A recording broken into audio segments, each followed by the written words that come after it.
Hello everyone, and welcome to a brief history of the moon landing. Though there had been many landings in the past, the one that we'll be focusing on is on the Apollo project, which is arguably the most famous one. That's the one where the United States actually landed men on the moon. In the late 1950s and the early 1960s, the United States was engaged in the Cold War with the Soviet Union. On October 4th, 1957, the Soviet Union launched Sputnik 1, the first artificial satellite. Consequent to the launch, the Sputnik crisis was created and the space race officially kicked off.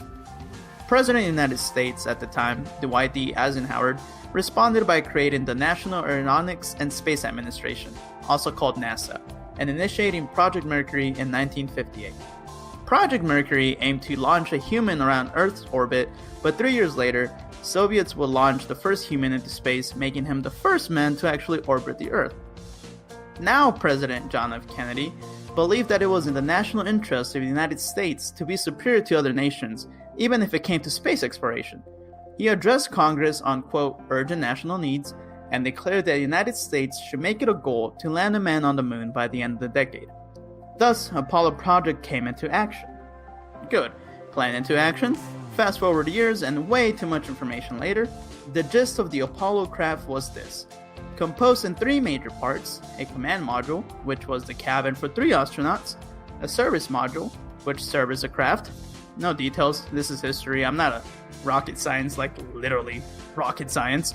A lunar module to descend, and then to come back to command. In other words, you go, you land, and then you go back. And follow? Yeah, you follow.